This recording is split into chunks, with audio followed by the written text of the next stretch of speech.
Consumers equilibrium का जो part A that we did in the last class, उसका नाम था कार्डिनल अप्रोच। गाइस, दो अप्रोचेस हमने पढ़नी।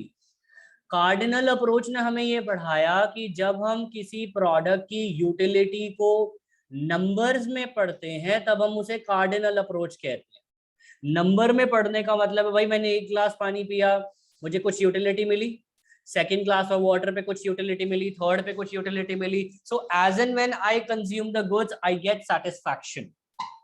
As and when we consume the good, we get satisfaction.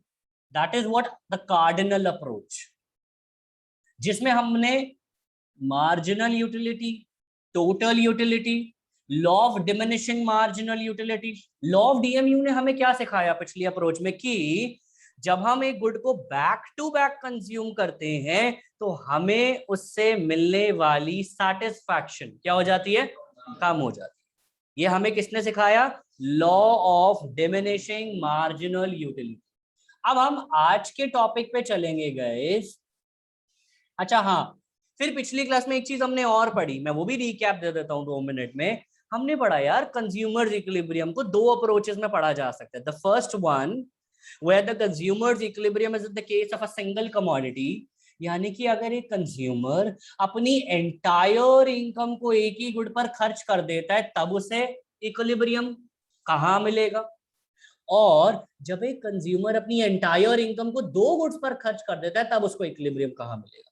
Guys, हमने वन कमोडिटी में क्या पढ़ा कि इक्विलिब्रियम वहां मिलेगा, कंडीशन याद है, जहां मार्जिनल यूटिलिटी ऑफ एक्स किसके बराबर होगा? प्राइस ऑफ एक्स के। मैंने आपको क्लियरली एक बात बताई थी 11th क्लास, अगर मार्जिनल यूटिलिटी यानी कि satisfaction Deepak it is greater than price, क्या ये इक्विलिब्रियम होगा? नहीं होगा। अगर marginal utility is less than price, क्या ये इक्विलिब्रियम होगा? तो सिर्फ इक्विलिब्रियम वहां होगा जहां marginal utility is equals to price.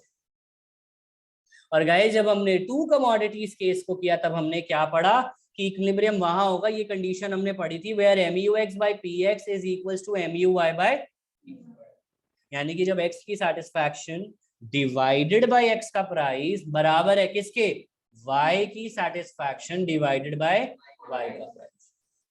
Is that clear guys? Is that okay? Done सबको? Yes sir. All right. अब बिना टाइम वेस्ट किए let's move on to consumer's equilibrium through indifference curve analysis part B, जिसका नाम है ordinal approach. आज की class बहुत इंपॉर्टेंट है, बहुत ज्यादा इंपॉर्टेंट है। खत्म कर दूंगा मैं ये टॉपिक, अगर आप लोग ध्यान दोगे तो इजीली खत्म हो जाएगा। Consumers equilibrium through indifference curve analysis कहता है, हम इसे ऑर्डिनल अप्रोच कहते हैं।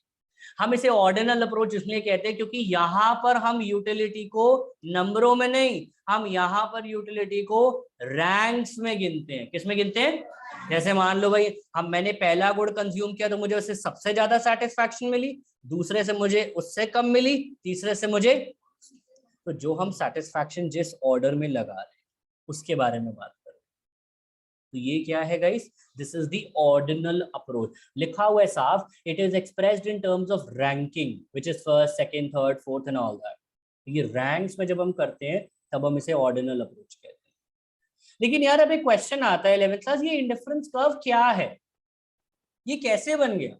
ये कैसा दिखता है? गाइस, ये इंडिफरेंस कर्व है, ये कॉन्वेक्स शेप इंडिफरेंस कर्व। अब भाई जिन्हें कनकेव कन्वेक्स का मतलब ना पता हो, आप सबने कटोरी, बोल सबने देखा होगा, जो बोल और कटोरी का अंदर का हिस्सा है ना गाइस, जो कर्व्ड हिस्सा है उसे मैं क्या बोलता हूँ? कॉन्वेक्स। और जो कटोरी का बाहर का हिस्सा है वो मैं क्या बोलता हूँ? राइट। तो हम इंडिफरेंस कर्व को कहते हैं ये एक कॉन्वेक्स शेप कर्व है। लेकिन बच्चों के दिमाग में क्वेश्चन आता है, सर इंडिफरेंस कर्व हमें क्या बताता है? हमें इंडिफरेंस कर्व से क्या पता चलता है? गाइस, इंडिफरेंस कर्व एक वो कर्व है जो ये बताता है कि what are the possible combination of two goods that a consumer can consume. यार मेरे पास ऑप्शन है कि मुझे गुड ए और गुड बी दोनों को कंज्यूम करना है। अब देखो, मेरी कॉल है, मेरे को टोटल 50 यूनिट कंज्यूम करने, हो सकता है यार मैं गुड ए के 10 यूनिट कंज्यूम करूं और गुड बी के कितने करूं? 40। ऐसा भी हो सकता है मैं गुड ए के 20 करूं और गुड बी के कितने करूं? ऐसा भी हो सकता है कि मैं गुड ए के 40 करूं और गुड बी के कितने करूं? लेकिन गाइस मैं आपको एक बात बता देता हूँ, आप गुड ए और गुड बी के कितने कितने कॉम्बिनेशन कंज्यूम कर रहे हो उससे फर्क नहीं पड़ता है। आप कोई भी कॉम्बिनेशन कंज्यूम कर लो, सारे कॉम्बिनेशन जो एक इंडिफरेंस कर्व के ऊपर होंगे, they will have same level of satisfaction, they will have. आप जरा डायग्राम देखो, ये ऊपर से नीचे गिरता हुआ एक कर्व है, इंडिफरेंस कर्व। यहां मैंने गुड ए रखा है, यहां मैंने गुड बी रखा है। मैं कह रहा हूं जब मैं गुड ए इतना कंज्यूम कर रहा हूं तो मैं गुड बी कम कंज्यूम कर रहा हूं, जब मैं गुड ए को थोड़ा सा कम कर रहा हूं तो मैं गुड बी को ज्यादा कंज्यूम कर रहा हूं। आप ध्यान से देख रहे हो, मतलब इस ए पॉइंट पे मैंने गुड ए के 10 यूनिट्स कंज्यूम किए और गुड बी के कितने किए 20। फिर मैंने बी पॉइंट पे गुड बी के 30 यूनिट्स कंज्यूम किए और गुड ए के 30 यूनिट्स कंज्यूम किए और गुड बी के कितने किए। पर मजे की बात ये है गाइस, आप चाहे ये वाला कॉम्बिनेशन कंज्यूम करो, आप चाहे ये वाला कॉम्बिनेशन कंज्यूम करो, they will have same satisfaction, क्योंकि सर हम हर कॉम्बिनेशन अपनी जरूरत के हिसाब से कंज्यूम करते हैं। भाई ये मेरी जरूरत है कि मैं गुड ए को ज्यादा कंज्यूम करूंगा या बी को ज्यादा कंज्यूम करूंगा। मानते हो मेरी बात को? जरा डेफिनेशंस पढ़नी है, ध्यान देना है, जिससे डाउट होगा उससे साथ साथ पूछना है। आप कहीं भी बैठे हो, ऑनलाइन ऑफलाइन, कान खुले रखना, आंखें स्क्रीन पर रखना और डाउट्स पूछते रहना, ठीक है? क्योंकि पेपर सर पे है, टाइम नहीं है इसके बाद आप लोगों के पास। Indifference curve क्या है guys? It is the locus of the different combination of the two goods the consumer consumes with each of the combination having the same utility. Sir जब भी हम different combination दो goods के consume करते हैं, उन्हें consume करने पे हमें satisfaction क्या मिलती है? Same मिलती है। satisfaction क्या मिलती है? लेकिन एक क्वेश्चन फिर आता है, सर ये जो स्लोप है, ये जो इंडिफरेंस कर्व है, सर ये ऊपर से नीचे की तरफ ऐसे क्यों गिरता है? ये ऐसे नीचे से ऊपर की तरफ क्यों नहीं बढ़ता? ये क्यों डाउनवर्ड स्लोपिंग है? गाइस हमें इसे इको में पेन पेपर हाथ में होना चाहिए, नोट्स बनाने हैं, नहीं तो 1 मार्कर क्वेश्चन नहीं कर पाओगे। स्लोप ऑफ इंडिफरेंस कर्व के लिए रीजन है एमआरएस बिटवीन द पॉइंट्स, कि इंडिफरेंस कर्व स्लोप डाउनवर्ड क्यों है? Because of MRS. Sir what is MRS? Marginal rate of substitution, right Tanishka, Chaitanya, Saumya, Aryan, everyone? Pen नहीं होगा? Yes sir. तो MRS क्या है गाइस? साफ लिख के दिया हुआ है, it is the rate at which the consumer is willing to sacrifice one good to obtain one more unit of the another good. इसका मतलब ये है गाइस, ध्यान दे लो बेटा, कि अगर हम एक गुड को कर पाने की कोशिश करते हैं ना यार, तो हमें दूसरे गुड को सैक्रिफाइस। ऐसा हो सकता है कि यार मैं गुड ए को भी ज्यादा कंज्यूम करने की कोशिश करूं लेकिन मैं गुड बी को कम ना करूं? ऐसा हो सकता है? क्यों नहीं हो सकता? नहीं, केस किस पे डिपेंड करता है, हो भी सकता है या नहीं हो सकता है? पहली बात तो ये है, ऐसा हो ही नहीं सकता। क्या आपने इको का फर्स्ट चैप्टर नहीं पढ़ा, where the resources are limited? 4-5 बजे तक है आपकी, राइट?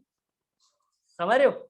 तो इसका मतलब क्या है गाइस? इसका मतलब ये है, अ consumer can not consume more of both. यार तुम डायग्राम देख लो ना, थोड़ा सा दिमाग लगा के डायग्राम देख लो। अगर आप गुड बी को ज्यादा कंज्यूम कर रहे हो तो गुड ए कम होना ही, क्योंकि यार एक बात बताओ, पहली बात तो तुम्हारे पास रिसोर्सेज लिमिटेड है, ऊपर से ये कर्व डाउनवर्ड स्लोपिंग है, ऊपर से नीचे गिर रहा है। इसका मतलब है कि तुम जैसे जैसे आगे हॉरिजॉन्टल लाइन पे गुड बी को ज्यादा कंज्यूम कर रहे हो, तुम्हारा गुड ए क्या हो रहा है? समझ रहे हो कि नहीं समझ रहे हो?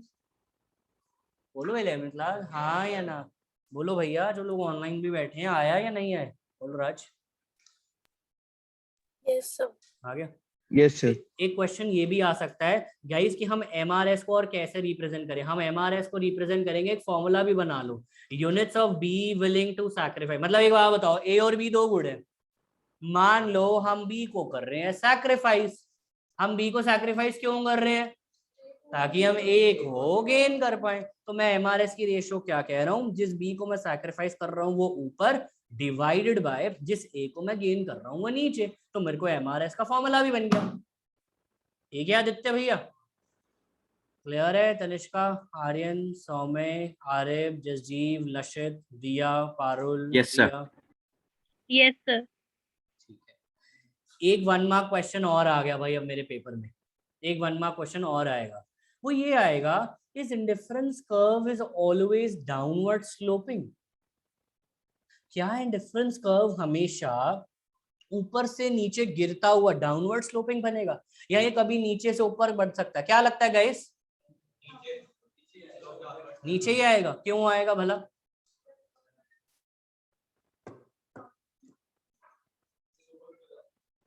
रीजन बताओ ना यार, क्या indifference curve is always downward sloping? क्योंकि एक प्रोडक्ट को ज्यादा कंज्यूम करने के लिए दूसरी को कम कंज्यूम करना पड़ेगा। गाइस मैंने एमआरएस के बारे में क्या लिखवाया, बिल्कुल ठीक कह रहे हैं यार चेतन ने, कि हमें एक प्रोडक्ट को अगर ज्यादा कंज्यूम करना है तो हमें दूसरे को क्या करना पड़ेगा। तो तुम्हें यार इतनी तो मैथ्स और डायग्राम्स बनाने आते होंगे, अगर तुम गुड बी को हॉरिजॉन्टल एक्सिस पे इसकी कंजम्पशन को बढ़ा रहे हो, तो क्या तुम्हें गुड ए की कंजम्पशन को नीचे नीचे नीचे नीचे नहीं लाना पड़ेगा? प्रियांशु ऐसा हो सकता है गुड बी भी राइट में बढ़ता जाए और गुड ए ऊपर की तरफ बढ़ता जाए? ऐसा पॉसिबल है? नहीं है सर क्योंकि एक गुड की कंजम्पशन को बढ़ाने के लिए हमें दूसरे को कम करना ही पड़ता है, इसीलिए indifference curve is always downward slope. Indifference curve is always downward slope. Guys मैं यही रिक्वेस्ट करूंगा, हो सकता है मैं थोड़ा स्लो बोल रहा हूँ बिकॉज मेरा थ्रोट बिल्कुल बंद है, still I am trying my best. In case you have any doubts, आपको लग रहा है कहीं आपकी प्रॉब्लम है, प्लीज लेट मी। दीपक आ रहा है नहीं बेटा? Aryan, Parul, Arif, everyone, Raj, is that clear to all of you? आगे चल सकता हूँ? Yes, sir. ऑलराइट। अब इस चैप्टर का सबसे इंपॉर्टेंट क्वेश्चन, सबसे ज्यादा इंपॉर्टेंट क्वेश्चन, वो है what are the properties of the indifference curve, कि इंडिफरेंस कर्व की प्रॉपर्टीज क्या है। गाइस सबसे पहली प्रॉपर्टी इंडिफरेंस कर्व की है कि it is a downward sloping negatively slope curve. आपको दिख रहा होगा गाइस कि इंडिफरेंस कर्व कैसा है। इंडिफरेंस कर्व ऊपर से नीचे गिरता हुआ कर्व है या नहीं है? बोलो। है या नहीं? इसलिए, और देखो ना साफ लिख रहा है, कह रहा है ये एक important feature of the indifference curve. इसका मतलब ये है कि the total satisfaction is to remain the same, the consumer must part with a diminishing number of bananas as he want to increase the number of oranges। यानी कि अगर मैं यहाँ oranges रख देता हूँ और यहाँ bananas रख देता हूँ, तो गाइस ये क्लियरली बता रहा है कि मुझे एक गुड़ की कंजम्पशन को अगर बढ़ाना है तो मुझे दूसरे गुड़ की कंजम्पशन को कम करना। इसीलिए ये प्रॉपर्टी बन गई है पहली, क्या? Indifference curve is always downward sloping. Sir ये तो हमने पढ़ लिया, पहले ही पढ़ लिया। और प्रॉपर्टी नंबर 2 कहती है कि they are convex to the origin. ये तो मैंने तुम्हें वैसे ऊपर ही बता दिया था। Isha, why they are convex to the origin? Yes, good good good, because of MRS, marginal rate of substitution. अब इसमें से ना मैंने 3 1 मार्क के छोटे छोटे क्वेश्चन बनवा देने हैं, देखना जरा ध्यान से कैसे। मैं ये कह रहा हूं कि ये जो प्रॉपर्टी एंड डिफरेंस कर्व, ये डिराइव हुआ है law of diminishing marginal rate of substitution. मतलब अगर अब आपको एक 1 मार्कर क्वेश्चन आता है क्या कि इंडिफरेंस कर्व क्या है, इंडिफरेंस कर्व क्या है, कि इंडिफरेंस कर्व अगर कॉन्वेक्स शेप है तो उसका रीजन क्या है? क्या जो मेरा MRS है वो फॉल करेगा? क्या जो मेरा MRS है वो राइज करेगा? क्या लगता है गाइस आपको? What do you think?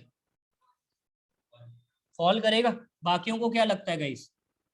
Will my MRS fall और राइज? क्वेश्चन रिपीट करना है। कि MRS मेरा फॉल करेगा, राइज करेगा? गाइस इज दैट ओके अगर मैं इस तरीके से खड़ा हूं? किसी को कोई प्रॉब्लम तो नहीं है? Because it is much more comfortable for me. बाकियों के लिए ओके है? Yes sir. ठीक है, डन है। अब मुझे बताओ गाइस, अगर मैं MRS के बारे में बात कर रहा हूं, भैया indifference curve is convex to the origin. अगर मैं कह रहा हूं indifference curve is convex to the origin, तो इसका मतलब ये हो गया गाइस, ये मेरा एक्स एक्सिस है, ये मेरा वाई एक्सिस है। यार मैं एक गुड़ की कंजम्पशन को बढ़ा रहा हूं तो मेरे दूसरे गुड़ की कंजम्पशन क्या हो रही है? तो मैं ये कह रहा हूं, क्वेश्चन लिख लो, क्वेश्चन बनाओ, क्वेश्चन बनाओ, क्वेश्चन बनाओ, शॉर्ट में क्वेश्चन बनाओ। आप लिखिए diminishing MRS। Ayush pen paper उठा, लिखा कर। जब टेस्ट होता है फिर तू कहता है आता ही नहीं। लिख ले बच्चे, लिख ले, तू बहुत अच्छा बच्चा है, पर तू लिख ले, तू बहुत अच्छा बच्चा है। डिमिनिशिंग MRS हाइफन उसके सामने आप लिखेंगे indifference curve is convex to the origin. Indifference curve is convex to the origin.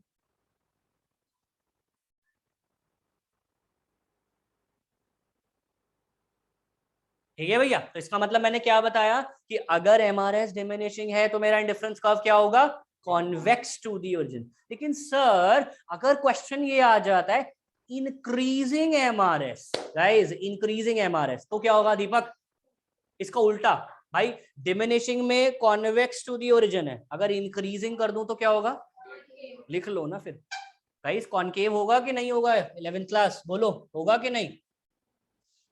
Sir कुछ समझ नहीं आ रहा, आपकी आवाज कट रही है। मेरी आवाज ब्रेक हो रही है गाइस, बाकियों को आ रहा है, हेलो। Yes sir sir. बीच बीच में ब्रेक हो रही है सर थोड़ी। ओके अब बेटर है बेटा, is that okay, am I sir अब ऑडिबल, बेटर है सर बेटर। ऑलराइट। मैं दोबारा यस बोलता हूँ बेटा, जब इंडिफरेंस कर्व डाउनवर्ड स्लोपिंग था, प्लीज जरा ध्यान से सुनो, जब इंडिफरेंस कर्व डाउनवर्ड स्लोपिंग है, जब वो कॉन्वेक्स टू द ओरिजिन है, तब उसका रीजन क्या है, डिमिनिशिंग एमआरएस। ये बात याद है चैतन्य, ये बात समझ में आती है। Yes sir. लेकिन मैंने ये बोला कि अगर एमआरएस इंक्रीजिंग हो जाएगा, डिमिनिशिंग की बजाय अगर एमआरएस इंक्रीजिंग हो जाएगा, तो मेरा इंडिफरेंस कर्व कॉन्वेक्स नहीं होगा, तो मेरा इंडिफरेंस कर्व कॉनकेव। तो अगर 1 मार्क का क्वेश्चन आ जाता है कि इंडिफरेंस कर्व की शेप कैसी होगी अगर इंक्रीजिंग एमआरएस होगा, तब आप उसे क्या कहेंगे, कॉनकेव। अब आ गया चैतन्य, आ गया बच्चे, कॉनकेव। ठीक है, मैं वही पूछ रहा हूँ, अब आ गया, कोई दिक्कत, मेरी वॉइस वगैरह सब क्लियर है। सर एक चीज यस और सर। सर, इंक्रीजिंग के बाद सर हैं गई सर इंक्रीजिंग के बाद आवाज। सर, क्या क्या क्या क्या आवाज क्या, चली गई थी। बोलो बोलो, मैं तो नॉर्मल बोल ही रहा हूँ, आवाज क्यों जा रही है मुझे नहीं पता। सर मेरा पता। इंटरनेट तो, अच्छा मे मी, अब शायद आ जाए, आना तो सही चाहिए। अब आ रही है आवाज, मे भी इंटरनेट लैग कर रहा होगा बीच में यार। अब आ रही है बेटा, हाँ जी अनस्टेबल सर। है, हमें भी इंटरनेट बीच में अनस्टेबल हुआ था इसलिए, नो प्रॉब्लम। बोलो बेटा डाउट क्या है, बोलो बोलो क्या डाउट है। सर मैं बस ये बोला था रिकॉर्डिंग भेज देना सर, थोड़ा इसमें लैग तो हो रही थी बीच में कोई बात नहीं यार, वो पिछले। तो मिल ही जाएगी, अभी भी तसल्ली से मैं बता दूंगा, 10 बार पूछो गाइस। मैंने दो ही चीजें बताई हैं, नंबर 1, अगर डिमिनिशिंग एमआरएस है तो इंडिफरेंस कर्व क्या होगा, कॉन्वेक्स।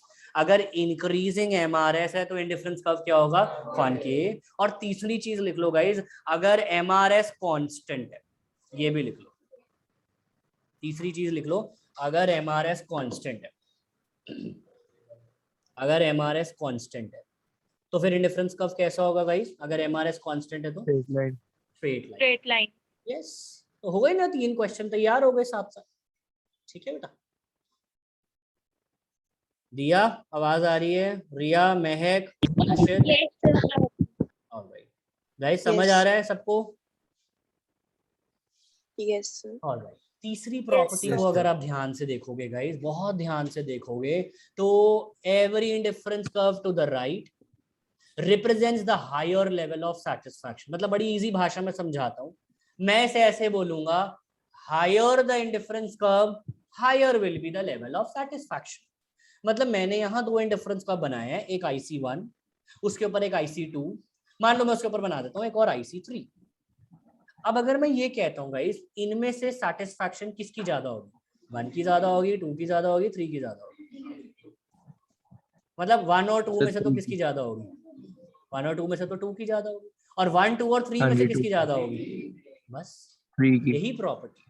लेकिन किसी ने क्वेश्चन पूछा मेरे से, सर ऐसा क्यों, सर क्यों 2 कर्व पे 1 के मुकाबले सेटिस्फैक्शन ज्यादा होगी।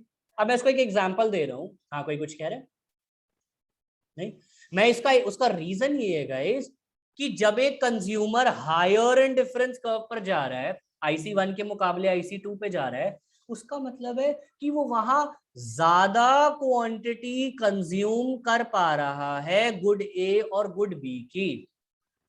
तो जब वो ज्यादा क्वांटिटी कंज्यूम कर पा रहा है तो उसकी जो लेवल ऑफ सेटिस्फैक्शन है वो क्या हो जाएगी उस दौरान, ज्यादा। अब किसी बच्चे ने मुझसे कहा सर ये बात तो आप गलत बोल रहे हो, ये तो आप कॉन्ट्राडिक्शन दे रहे हो, क्यों। अब क्यों, मैंने जब फर्स्ट पार्ट पढ़ाया तो तुम्हें याद है मैंने एक लॉ पढ़ाया था, law of diminishing marginal utility, उसमें क्या पढ़ाया था, सर आप जितना ज्यादा कंज्यूम करोगे गाइस उसकी सेटिस्फैक्शन क्या हो जाएगी, लेकिन एक पता है वो क्या है, वो कंजम्पशन बैक टू बैक थी, एक के बाद दूसरी, दूसरे के बाद तीसरी। लेकिन यहाँ कोई बैक टू बैक कंजम्पशन की बात, यहाँ मैं कह रहा हूं कि मान ले यार अर्पित, पहले तुम 100 रुपए की इनकम में से खर्चा कर रहे थे, आज तुम 1 लाख रुपए की इनकम है उसमें से खर्चा कर रहे हो और उतने बंडल कंज्यूम कर पा रहे हो। सेटिस्फैक्शन हायर कब होगी? जब इनकम बढ़ रही है 11th क्लास, जब रिसोर्सेज ज्यादा हैं, जब ए और बी के बढ़िया बढ़िया बंडल्स ज्यादा क्वांटिटी कंज्यूम कर पा रहे हैं, तो क्या लेवल ऑफ सेटिस्फैक्शन ज्यादा होगा कि नहीं होगा? होगा कि नहीं होगा? यस सर होगा। हुआ ना? हेलो तो गाइस इसीलिए ये तीसरी प्रॉपर्टी है, यस सौम्य सुना मैंने, higher the indifference curve higher will be the level of satisfaction. ठीक है, तनिष्का, महक, दिया, जजीव, आरिफ, महक, पारुल, लशित। ठीक है गाइस, आई एम अज्यूमिंग जो लोग नहीं बोल रहे हैं बट वो लोग सुन रहे हैं। अर्पित आ गया? ऑल राइट, चौथी प्रॉपर्टी, बस 2 रह गई हैं और ये 5 नंबर का क्वेश्चन खत्म है। फोर्थ प्रॉपर्टी कहती है यार, two indifference curve can not intersect each other. IC1 IC2 किसी भी दिन पे एक दूसरे को कट कर ही नहीं सकते। अब कौन बताएगा कि क्यों नहीं कर सकते हैं भाई? बताओ मयंक जी।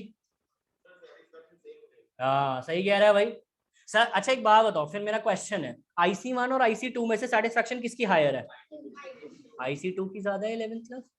लेकिन गाइस अगर मैंने इसको इस सी पॉइंट पे मीट करा दिया, ये सी पॉइंट पे, तो इसका मतलब मैं क्या बोलना चाह रहा हूँ, सर एक हायर इंडिफरेंस कर्व की और एक लोअर इंडिफरेंस कर्व की कट करने पे सेटिस्फैक्शन सेम। सर ये कैसे पॉसिबल है? समझ रहे हो 11th क्लास? जो IC2 पे बंडल्स बन रहे होंगे, जो IC2 पे कंजम्पशन कर रहा होगा, उसकी सेटिस्फैक्शन अलग होगी, और जो IC1 पर कंजम्पशन हो रही होगी उसकी सेटिस्फैक्शन। लेकिन तो क्या ज्यादा सेटिस्फैक्शन वाला कर्व कम सेटिस्फैक्शन वाले कर्व के बराबर आ सकता है? बराबर आ सकता है गाइस? चैतन्य, No, sir. रिया, No, दिया, sir. No, sir. anyone? नहीं आ सकता? राज आ सकता है? तो इसीलिए two indifference curve can not intersect each other. Priyanshu नहीं समझा? दीपक बोलो भैया, बोलो नंदिनी भैया, जो Yes, उसको sir. नहीं आ रहा है वो पूछ लो, कसम है उसे, साफ बोल रहा हूं मैं। एक तो अपने साथ वाले की और एक जिस मर्जी की, लेकिन कसम है भाई, झूठ नहीं बोलेगा कोई मुझे। लास्ट प्रॉपर्टी, लास्ट प्रॉपर्टी, चलो चलो चलो चलो चलो चलो चलो, आखिरी प्रॉपर्टी मैं यहां आपको बता देता हूं। वैसे तो वो ये है कि indifference curve can not touch the axis. क्या ऐसा हो सकता है कि एक इंडिफरेंस कर्व एक्स एक्सिस को कट कर दे, एक इंडिफरेंस कर्व वाई एक्सिस को कट कर दे? ऐसा हो सकता है? क्यों? क्या नेगेटिव तो नहीं, जीरो। गाइस नॉर्मल मैथ्स अभी तक जो पढ़ते आए हो, हर इंडिफरेंस कर्व हवा में है ऐसे कर्व। लेकिन मान लो तुमने एक्स एक्सिस पे इंडिफरेंस कर्व को टच करा दिया, इसका मतलब क्या है? सर सारी की सारी कंजम्पशन एक्स की हो गई है और वाई की कंजम्पशन क्या हो गई है? और सर अगर आपने वाई पे टच करा दिया तो सारी की सारी कंजम्पशन किसकी हो गई है? वाई। एक्स की कंजम्पशन क्या हो गई है? 11th क्लास ऐसा पॉसिबल है कि एक गुड की कंजम्पशन 0 हो जाए और दूसरे की बढ़ी रह जाए? ऐसा हो सकता है? एग्जैक्टली सही कह रहा है सर, हमने तो इंडिफरेंस कर्व पढ़ा ही ऐसे है। Indifference curve shows the possible combination of, क्या बोलते हो भैया? दिया, लशित, तनिष्का, रिया, आर्य, मान्या है जी, मोनोटोनिक प्रेफरेंसेस पे भी आते हैं। बोलो बच्चे, आए या नहीं है बात? बोलो बोलो बोलो बोलो। Yes, sir. आ गया? अब किसी, अभी जो मैंने ऊपर एक प्रॉपर्टी बताई थी, ये मैंने 5 प्रॉपर्टी तो बता दी। अब एक 1 मार्कर क्वेश्चन आता है, मोनोटोनिक प्रेफरेंसेस। ये मेरे को आपको ऊपर बताना था, higher the indifference curve higher level of satisfaction में। जब मैंने ये कहा कि IC1 फिर IC2 फिर IC3, हमने 3 कर्व बना दिए। जब मैंने ये कहा कि IC2 की सेटिस्फैक्शन कहीं ज्यादा है 1 के कंपैरिजन, IC3 की सेटिस्फैक्शन ज्यादा है किससे कंपैरिजन में? क्योंकि गाइस उसका रीजन ये है कि जितना ऊंचा इंडिफरेंस कर्व है उतना लेवल ऑफ कंजम्पशन जो है वो क्या है? यानी कि उतना ज्यादा हम क्या कर पा रहे हैं, कंज्यूम। तो हम ये मानकर चल रहे हैं कि अगर एक कंज्यूमर जितना ज्यादा कंज्यूम कर रहा है उतनी ही ज्यादा उसकी क्या है, सेटिस्फैक्शन, उतनी ही ज्यादा क्या है उसकी, उसको गाइस हम कहते हैं मोनोटोनिक प्रेफरेंसेस। क्या कहते हैं हम उसे, मोनोटोनिक। उसका मतलब ये सर, मैं पहले इतने कम बंडल्स बाय कर पा रहा था, अब मैं और लार्जर बंडल्स बाय कर पा रहा हूं, फिर मैं और लार्जर बंडल्स बाय कर पा रहा हूं, तो इसे हम कहते हैं मोनोटोनिक प्रेफरेंसेस। ईशा, कांची, आदित्य, मोहित, प्रियांशु, तनिष्का, लक्षित, रिया, विधि, उमा, एवरीवन आया या नहीं? Yes sir. ऑल ओके, ठीक है गाइस। तो हमने काफी सारी चीजें कंप्लीट कर ली हैं, still we are left with many topics. Alright, so what I would say is